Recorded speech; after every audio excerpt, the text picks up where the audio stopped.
The courtroom was quiet that morning. Too quiet. People sat on hard wooden benches, waiting for another normal divorce case to begin. Papers were stacked. The clock on the wall ticked slowly. No one expected anything unusual. At the front of the room stood a black woman. She was calm. Too calm. She wore a simple dress. No jewelry. No makeup to impress anyone. Her hands were folded in front of her. Steady. Not shaking. Her face showed no fear. No anger. Just silence. Next to her stood her husband. He looked very different. He wore an expensive suit. His shoes were polished. His hair was perfect. He leaned back in his chair like he owned the room. A small smile sat on his face, the kind of smile that was not kind at all.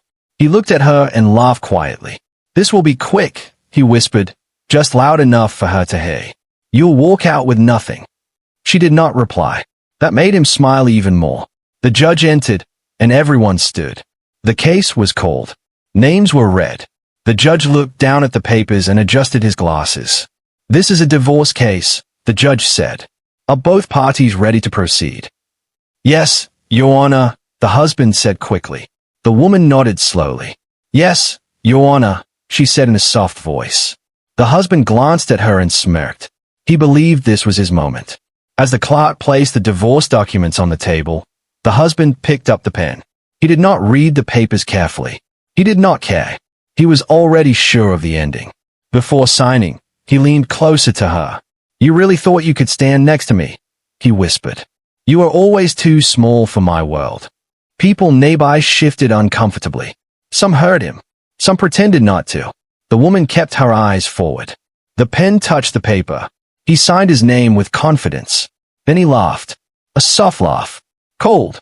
Mocking. He pushed the papers toward her. "Go ahead," he said. "Sign it. This is where your story ends." For the first time, people looked closely at the woman. She did not rush. She did not cry. She slowly picked up the pen. But before she signed, the judge raised his hand. "Wait," the judge said. The room froze. The husband looked confused. "Is there a problem, Your Honor?" The judge stayed at the file in front of him.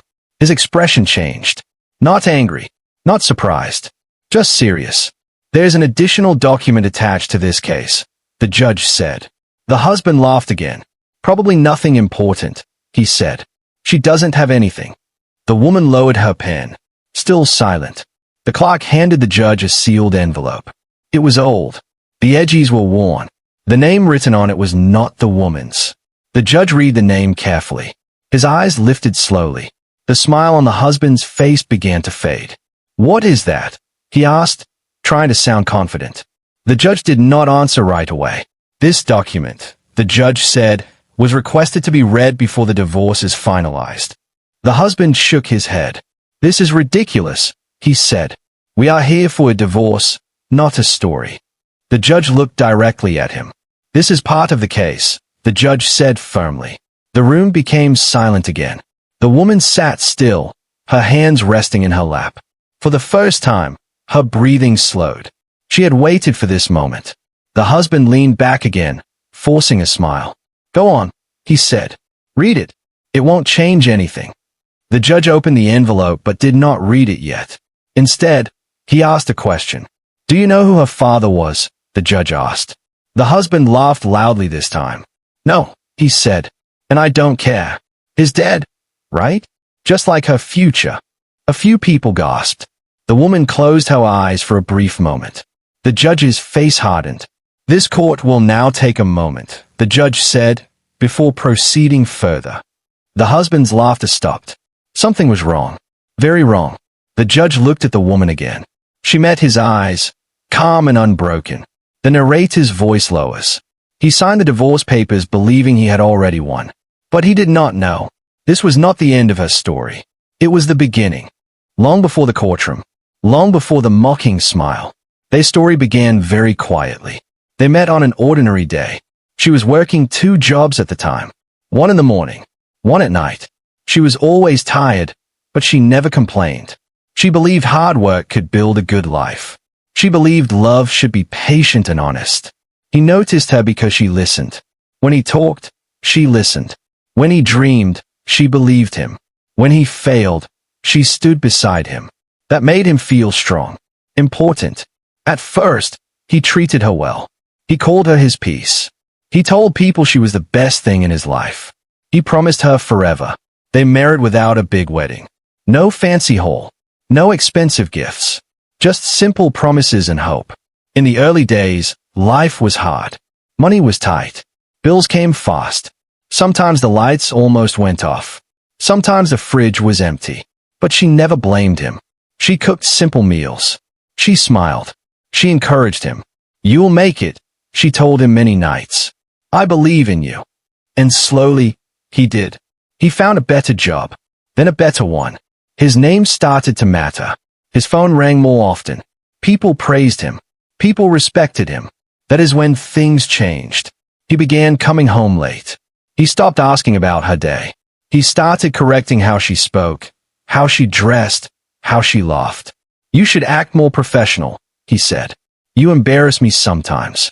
She did not understand. She was the same woman who stood with him when he had nothing. But now, that same woman felt too small for his new world. He stopped holding her hand in public. He introduced her less. He spoke over her. And slowly, respect turned into distance. One night, at a dinner with his friends, someone made a joke about her background. Everyone laughed. Everyone except her. She waited for him to defend her. He did not. On the way home, she asked him why. "You're too sensitive," he said. "That's just how successful people talk." Her heart broke a little that night. She tried harder after that. She dressed differently. She spoke less. She stayed quiet. She thought love meant adjusting. She thought patience would fix things. But silence only made him louder. Soon, the insults were no longer jokes. "You're lucky I married you," he said once. "Without me, you'd be nothing." Those words stayed with her. Still, she stayed. Not because she was weak, but because she remembered her father's voice. "Endurance is strength," he used to say. "But never forget your worth." Her father had raised her alone. He was not a loud man. He did not talk about money or power. He taught respect. He taught dignity. He taught her to observe before reacting. When her father passed away, she cried quietly. She did not inherit attention. She did not inherit sympathy. She inherited something else. Something private. Something she never spoke about. Years passed. Her husband grew colder. He compared her to others. He blamed her for his stress. He told her she was holding him back. Then one night, he placed papers on the table. "Divorce papers. I'm done," he said. "I've outgrown you." She looked at the papers but did not touch them. "You'll sign," he said confidently. "You don't have a choice." She looked up at him. "You're wrong," she said softly. He laughed. "You don't have money. You don't have power. The court will see that." She did not argue. That night, after he slept, she sat alone in the dark. She thought about her marriage. She thought about her silence. She thought about her father. The next morning, she did something he never expected. She visited a lawyer. Alone. She placed a folder on the desk. Old papers, carefully kept. The lawyer opened it and froze. "Where did you get this?" the lawyer asked. "My father," she replied. The lawyer looked at her differently now. With respect. With surprise. "This changes everything," the lawyer said quietly. She nodded. She did not smile. She did not celebrate. She only said one thing. "I don't want revenge," she said. "I want truth." Days later, they stood in the courtroom. He believed this was the end for her. But for her, this was only the beginning. By the time the court date arrived, her husband had already decided the outcome in his mind. To him, the divorce was not a legal process. It was a victory lap. He walked into the courtroom like a man who had already won. He greeted people with confidence. He shook hands. He smiled. He wanted everyone to see him as powerful, successful, and free. She walked in quietly behind him. No dramatic entrance.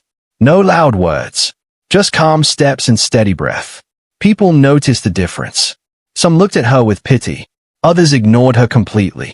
A few whispered, wondering why she looked so peaceful. Her husband leaned toward his lawyer and laughed. "She won't even fight," he said. "She knows she's got nothing." His lawyer nodded, already bored with the case. When they were called to sit, He crossed his legs and checked his watch. He acted as if this moment was a waste of his time. The judge had not entered yet. He turned to her and spoke in a low voice. "You should thank me," he said. "I didn't destroy you completely." She stared straight ahead. "You know," he continued, "I could have taken everything. But I'm being kind." Still, no response. That silence irritated him. He wanted anger. He wanted tears. He wanted to feel superior. Instead, he got nothing. During a short break, they stepped into the hallway. That was when he decided to humiliate her further. "Loud enough for others to hear," he said. "She thinks she's special. She's just another woman who couldn't keep her man." A few people stopped walking. A few heads turned. She felt the sting, but she did not react. Inside her mind, her father's voice returned. "Noise is temporary. Truth is permanent." When the judge entered, everyone returned to their seats. The husband spoke first. He explained how he built everything, how he worked hard, how she did not contribute, how she depended on him for survival. Each word was carefully chosen to paint her as weak. The judge listened without expression. Then it was her turn. She stood slowly. "My name is on the record," she said. "I agree to the divorce." Her husband smiled. But then she added something unexpected. "I also request that all documents attached to this case be reviewed before final judgment." The room shifted. Her husband turned toward her sharply. "What documents?" he whispered angrily. She sat back down without answering. The judge nodded. "Request noted," he said. That small moment changed the air in the room. The husband began to feel uneasy. During the hearing, he continued to mock her indirectly. "She never handled money," he said. "She wouldn't understand legal matters." The judge paused. "That will be enough," the judge said. For the first time, the husband felt something unfamiliar. Fear. During another break, he cornered her near the window. "You think you're smart now," he said through his teeth. "Whatever you're trying to do won't work." She finally looked at him, not with anger, not with sadness, with clarity. "I'm not trying to do anything," she said. "I'm letting the truth speak." That calm response unsettled him more than shouting ever could. Back inside the courtroom, the clerk began organizing files. One folder stood out. Older, thicker, different from the rest. The judge noticed it. "What is this?" the judge asked. The clerk hesitated. "This file was submitted by the respondent's legal counsel," she said. "It contains supporting documents related to her family estate." The husband laughed loudly. "Estate?" he repeated. "She doesn't have an estate." The judge looked at him sternly. "You will remain respectful in this courtroom," the judge said. Silence fell again. The woman sat still. Her hands rested calmly in her lap. Her heart was steady. She had waited years for this moment. Years of swallowing pain. Years of quiet endurance. Years of being underestimated. The judge opened the folder slowly. As he read the first page, his expression changed. Not dramatically, but noticeably. He stopped. He read it again. The husband leaned forward. "What is it?" he asked, his confidence cracking. The judge closed the file. "This court will pause proceedings," the judge said. "There is information here that requires careful review." The husband stood up suddenly. "This is unnecessary," he said. "You're wasting time." The judge's voice was firm. "Sit down," he said, "or you will be removed." The husband sat today. His hands were no longer relaxed. His smile was gone. The woman remained calm. She did not look at him. She did not look at the papers. She looked straight ahead. The narrator's voice grows deeper. He thought her silence meant surrender. But silence was her shield. And patience was her power. Outside, clouds gathered. Inside, a storm was forming. And the man who mocked her was about to learn what it truly meant. To underestimate a woman who waited. The courtroom break did not last long.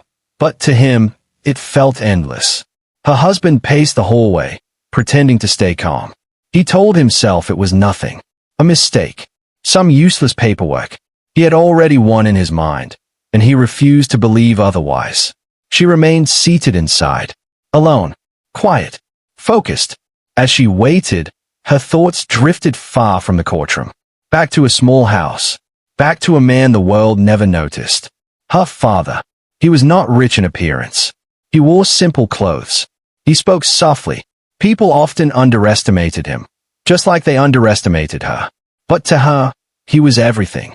He raised her with discipline and love. He taught her to speak with respect and to listen more than she spoke.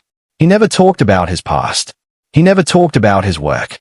When she asked him once why he lived so simply, he smiled and said, "Simple life keeps loud problems away." As a child, she did not understand. As an adult, she did. Her father believed in preparation, not pride. He believed in quiet strength. He taught her that true power never announces itself. When she married, her father said only one thing to her husband. "Take care of her," he said. Her husband smiled and nodded. He never asked questions. He never cared to know more. Years later, when her father became sick, he called her to his bedside. His voice was weak, but his eyes were clear. "There are things you don't know about me," he said. She told him it did not matter, but he insisted. He handed her a folder. Old, heavy, sealed. "Do not open this unless you must," he told her. Not for anger, not for pride, only for protection. She promised. When he passed away, the world did not stop. There were no headlines, no long speeches, just a quiet funeral and a deep absence. She kept the folder. She never opened it, until her marriage began to break. Back in the courtroom, the judge returned to his seat. The room stood. Then Saturday, the judge looked serious. "We will now review additional documentation," he said. Her husband laughed nervously. "Your Honor, this is unnecessary," he said. "There's nothing to review." The judge ignored him. He opened the thick folder. Inside were legal documents, trust agreements, property records, letters, all neatly organized, all signed, all real. The judge adjusted his glasses. "This file," he said slowly, "was prepared several years ago." The husband leaned forward. "What does that have to do with this case?" he asked. The judge continued reading. "These documents belong to her late father," the judge said. The room shifted. Some people leaned in. Some exchanged glances. The husband scoffed. "Her father was nobody," he said. "She told me herself." The judge looked up sharply. "Be careful," the judge warned. Her husband swallowed.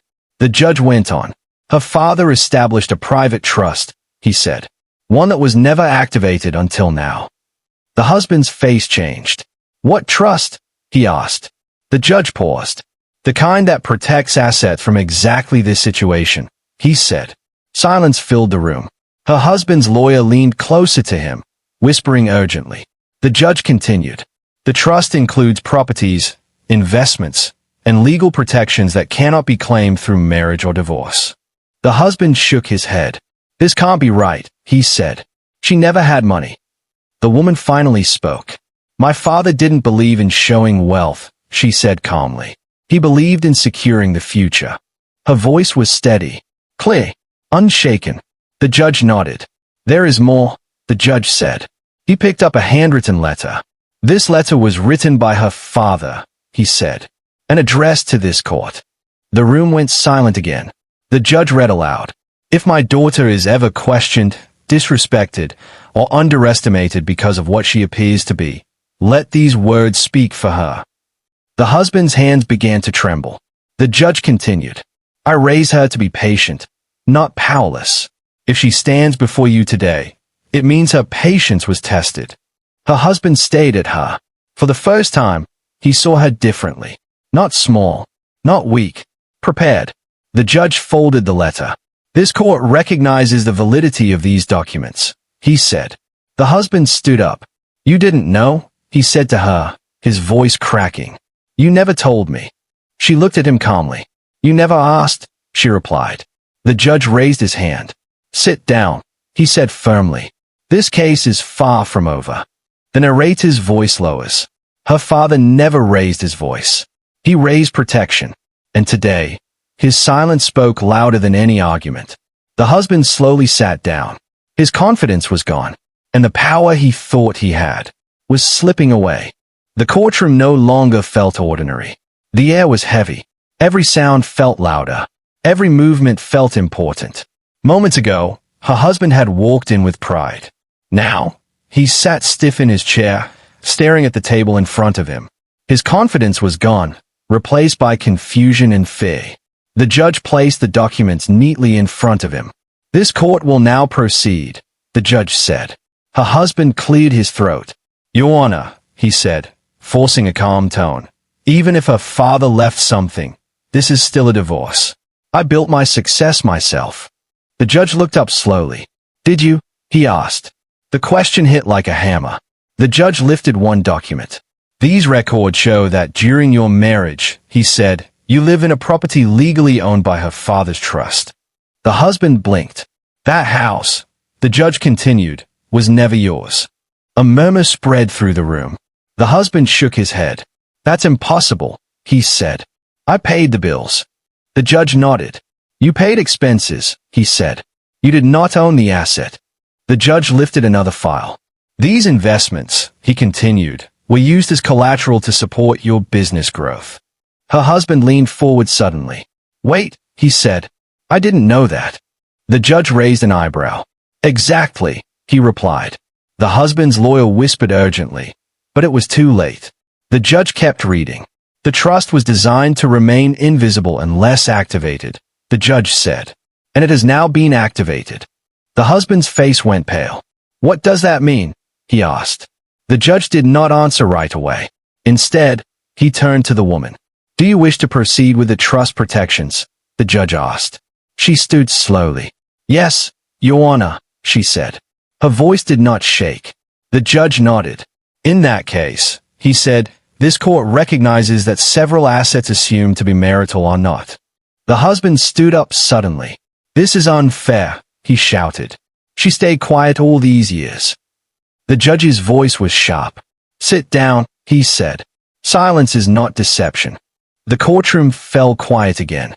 The judge leaned forward. "You believed silence meant weakness," he said, looking directly at the husband. "You were wrong." The husband sat slowly, his hands clenched. The judge continued. "Based on these documents," he said, "the court finds that the respondent entered this marriage with protected interests." The judge paused. "And there is more." The husband swallowed hard. The judge lifted the final document. "This trust also includes a clause," he said, "triggered by public humiliation or emotional harm." The room gasped. The husband shook his head. "No," he whispered. The judge read from the page. "If my daughter is ever mocked, disrespected, or made to feel small by her partner, the trust shall ensure her independence and protection." Her husband's breathing became shallow. The judge closed the document. "The court has reviewed witness statements and conduct during these proceedings," the judge said. He looked directly at the husband. "Your behavior qualifies." Silence fell like a weight. The judge turned to the woman. "You are entitled to full protection under this trust," he said. Tears filled her eyes for the first time, but she did not let them fall. The husband stood again, his voice breaking. "I didn't know," he said. "I never meant." The judge raised his hand. "This is not about intention," he said. "It is about action." The judge straightened. "This court will now issue its ruling." The room held its breath. "The divorce is granted," the judge said, "and the respondent retains all protected assets." The husband's knees weakened. The judge continued. "Additionally, due to conduct during proceedings, the petitioner is ordered to cover all legal costs." The husband dropped back into his chair. People whispered. Heads shook. The woman remained standing. The judge looked at her. "Your father prepared well," he said quietly. She nodded. "He taught me patience," she replied. The judge gave a small nod of respect. The husband stared at her, disbelief in his eyes. "You planned this," he said weakly. She looked at him one last time. "No," she said. "I survived this." The judge banged the gavel lightly. "This court is adjourned." The sound echoed. As people began to rise, the narrator's voice grew firm. He mocked her silence. He laughed while signing papers. But in the end, it was her patience that signed his defeat. Outside the courtroom, the doors opened. And for the first time in years, she walked forward free. The courtroom doors opened slowly. People poured into the hallway, whispering, reacting, replaying what they had just witnessed. Some looked shocked. Some looked satisfied. Everyone felt it. Something rare had happened. Her husband walked out last. The man who once laughed the loudest now walked with heavy steps. His shoulders were tight. His face was pale. His suit still looked expensive, but it no longer fit the man inside it. She walked ahead of him. Calm. Upright. Free. For years, he had walked in front of her. He decided the pace. He decided the direction. Today, she did not look back. Outside the courtroom, sunlight filled the steps. Cameras were not there. No applause. No celebration. Just truth. He called her name. She stopped, but she did not turn around. Wait, he said, his voice lower than she had ever heard it. She slowly turned. For the first time in a long time, he did not speak from pride. I didn't know, he said again. If I had known. She looked at him quietly. You knew how you treated me, she replied. That silence followed her words like a shadow. He took a step closer. I was under pressure, he said. Success changed things. She nodded. Yes, she said. It showed who you really were. Those words hit harder than any insult. He swallowed. I never thought you would stand up like that, he said. You are always so quiet. She met his eyes. Quiet is not invisible, she said. You just never looked. He had no answer. Behind him, his lawyer spoke urgently into a phone. The reality was already spreading. Business partners were calling. Questions were being asked. His image was cracking. He noticed it too. This will ruin me, he said softly. People will talk. She did not smile. She did not feel joy. I was ruined quietly, she said. And you never noticed. He looked down. For a moment, it seemed like he might cry. His hands trembled. He reached out, but stopped himself. I'm sorry, he said.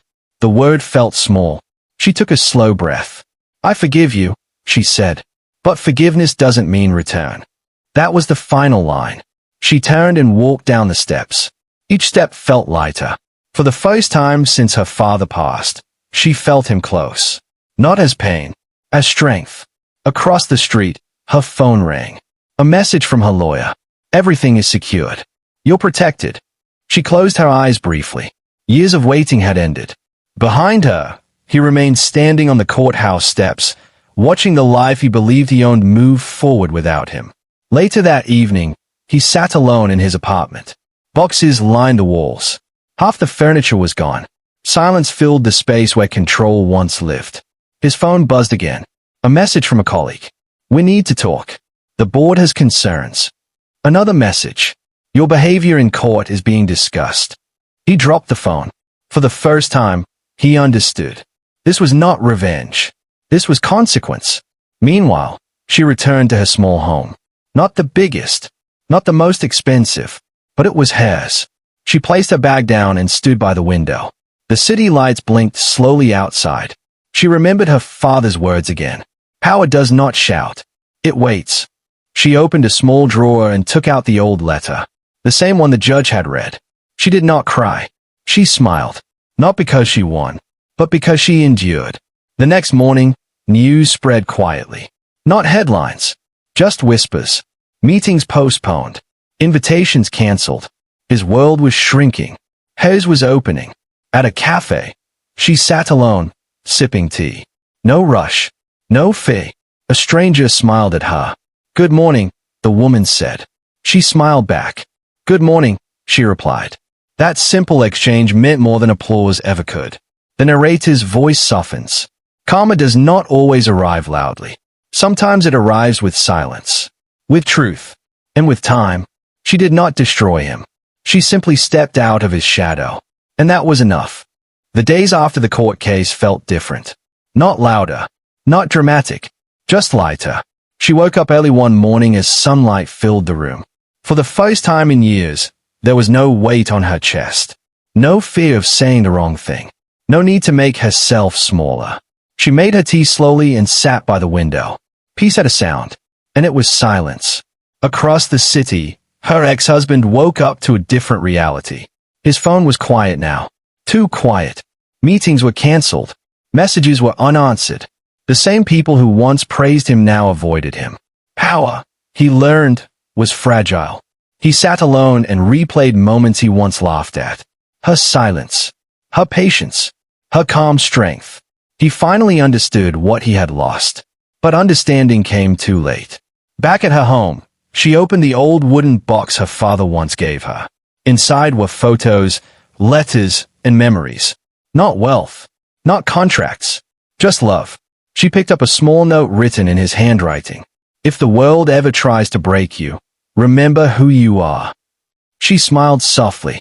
She decided it was time to move forward. Not to escape the past, but to honor it. Days later, she stood in front of a small community center. The building needed repairs. The walls were old. The sign was faded.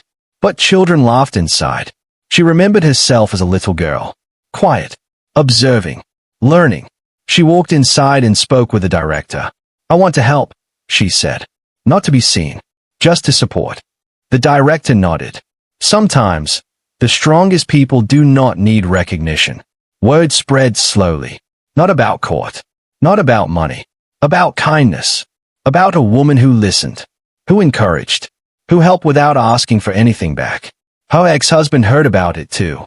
One evening, he stood across the street from the center, watching people smile around her.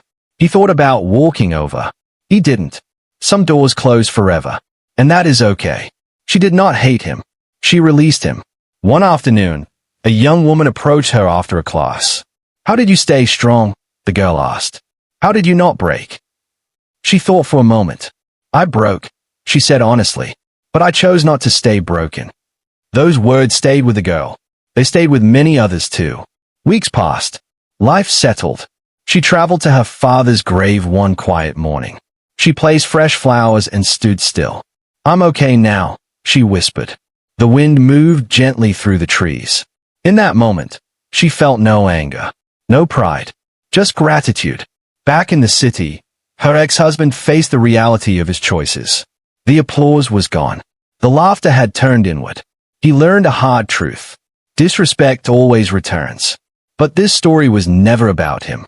It was about a woman who was underestimated. A woman who was mocked. A woman who waited. Not for revenge. For truth. The narrator's voice grows warm and steady. Never mistake silence for weakness. Never judge someone by what they choose not to show. And never mock a woman who learned strength in the quiet. She walked forward, not looking back. Not because she forgot, but because she healed. And sometimes, that is the most powerful ending of all.